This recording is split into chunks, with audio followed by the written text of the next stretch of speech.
সুপ্রিয় শিক্ষার্থীরা, জুনিয়র বৃত্তি পরীক্ষা নীতিমালা ২০২৫ সাল, যে ২৫ সালে তোমাদের যে জুনিয়র বৃত্তি পরীক্ষা, এটি নীতিমালাটি তোমাদের প্রকাশ হয়েছে।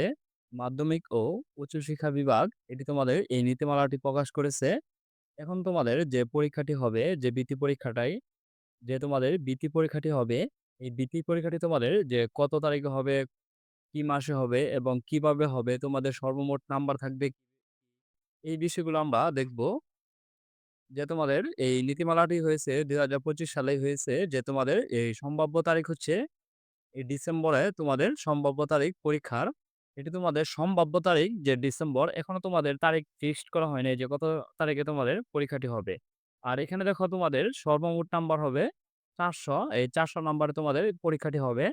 আর পরীক্ষাতে তোমাদের যে বিষয়গুলো পড়া লাগবে, এখানে তোমাদের ৪ টি সাবজেক্ট তোমাদের বলা বলা হয়েছে যে বাংলাতে থাকবে যে তোমাদের পূর্ণমানে ১০০, আর সময় থাকবে হচ্ছে ৩ ঘন্টা। ৩ ঘন্টা সময় থাকবে। আর এখানে কিন্তু বলে নাই যে বাংলা ১ম এবং বাংলা ২য়, এটা কিন্তু ক্লিয়ার করে নাই। এখানে দেখো যে ক্লিয়ার করা হয়েছে যে বিজ্ঞান এবং বাংলাদেশ ও বিশ্ব পরিচয় ৫০ এবং ৫০, এই ২ টি সাবজেক্টে ৫০-৫০, এই পূর্ণমান হচ্ছে ১০০। আর এখানে দেখো যে ক্লিয়ার করা হয় নাই যে বাংলা ১ম এবং বাংলা ২য়, এটি কিন্তু এখনো ক্লিয়ার করা হয় নাই। যে তারপর হচ্ছে ইংরেজি ১ম, ইংরেজি ২য়, এগুলো দেখো এখানে ক্লিয়ার করে বলা হয় নাই যে ইংরেজি ১ম থেকে ৫০ বা ইংরেজি ২য় থেকে ৫০, এটি তোমাদের ক্লিয়ার করা হয় নাই যে পূর্ণমানে ১০০। আর তারপর হচ্ছে গণিত থেকে এই পূর্ণমানে ১০০, আর বিজ্ঞান এবং বাংলাদেশ বিশ্ব পরিচয় থেকে এই ১০০, এই টোটাল হচ্ছে তোমাদের ৪০০ নম্বরে এই পরীক্ষাটি হবে। হয়তোবা তোমাদের পরীক্ষার আগে আরেকটি নোটিশ আসতে পারে যে বাংলা ১ম বা এটি যে ইংরেজি, এটি নিয়ে তোমাদের আরেকটি নোটিশ হয়তোবা আসতে পারে।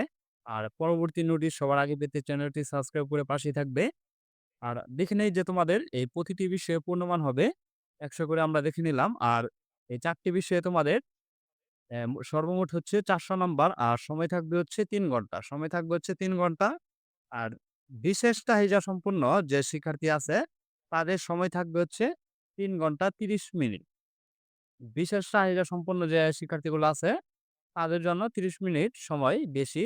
আর এখানে এই পরীক্ষাতে তোমরা সবাই কি উপস্থিত করতে থাকতে পারবে, না থাকতে পারবে না, এই বিষয়গুলো আমরা জানি। যে একটি ক্লাসের মধ্যে যে ২৫% শিক্ষার্থী এই বৃত্তি পরীক্ষার মধ্যে অ্যাটেন্ড করতে পারবে, যে ২৫% শিক্ষার্থী। ধরো একটি ক্লাসের মধ্যে ৪০ জন আছে, এই ৪০ এর যে ২৫% বা ৫০ এর ২৫% যত শিক্ষার্থী আসে, সেই শিক্ষার্থী এই বৃত্তি পরীক্ষায় তোমাদের অংশগ্রহণ করতে পারবে। আরো বলা হয়েছে যে সপ্তম শ্রেণীর সকল প্রান্তিকে সামষ্টিক মূল্যায়নের ফলাফলের ভিত্তিতে তোমাদের এই জুনিয়র বৃত্তি পরীক্ষায় অংশগ্রহণ করতে পারবে। সপ্তম শ্রেণীর যে তোমাদের সামষ্টিক মূল্যায়ন আছে, সেই মূল্যায়নটিও এখানে করা হবে। যে জুনিয়র বৃত্তি পরীক্ষায় অংশগ্রহণ করতে পারবে জাতীয় স্টিয়ারিং কমিটি সময়ে সময়ে এর সংখ্যা পুনর্নির্ধারণ করতে পারবে। আর তারপর হচ্ছে যদি কোনো শিক্ষার্থী কোনো বিদ্যালয় থেকে ছাড়পত্র গ্রহণের মাধ্যমে অপর কোনো বিদ্যালয়ে ৮ম শ্রেণীতে ভর্তি হয়ে থাকে, তবে তাকে জুনিয়র বৃত্তি পরীক্ষায় অংশগ্রহণের অনুমতি দেওয়া যাবে। সেক্ষেত্রে শিক্ষার্থী পূর্ববর্তী শিক্ষা প্রতিষ্ঠানে মেধাক্রমে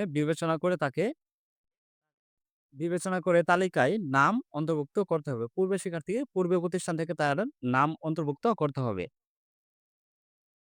আর সংশ্লিষ্ট বিদ্যালয়ের শিক্ষার্থী নহে এমন শিক্ষার্থী বৃত্তি পরীক্ষায় অংশগ্রহণের বিষয়ে কোনো প্রকার অভিযোগ পাওয়া গেলে এবং অভিযোগ প্রমাণিত হলে সংশ্লিষ্ট বিদ্যালয়ের প্রধান শিক্ষকের বিরুদ্ধে ব্যবস্থা নেওয়া হবে। ধরো এই স্কুলের শিক্ষার্থী না তুমি, এই স্কুল থেকে পরীক্ষা দিতে পারবে না। এই বিষয়গুলো এখানে বলা হয়েছে। এগুলো তোমাদের কাজ, এইটি হচ্ছে প্রতিষ্ঠানের কাজ। আমরা তোমাদের এই দেখে নিলাম যে বৃত্তি পরীক্ষা তোমাদের কয়টি বিষয় থাকবে এবং কি, কি বিষয় এবং টাইম কতগুলো থাকবে, আর কে দিতে পারবে এই পরীক্ষাগুলো, এই বিষয়গুলো আমরা জেনে নিলাম। আর পরবর্তীতে দেখবো যে তোমাদের এই বৃত্তি পরীক্ষার যে প্রশ্ন কাঠামোটি কিরকম হয় আর সিলেবাস, সুপার সাজেশন, সেগুলো নিয়ে আমরা ভিডিও নিয়ে আসবো। আর পরবর্তী এই ভিডিওগুলো পেতে আমাদের চ্যানেলটি সাবস্ক্রাইব করে তোমরা পাশেই থাকবে। ধন্যবাদ।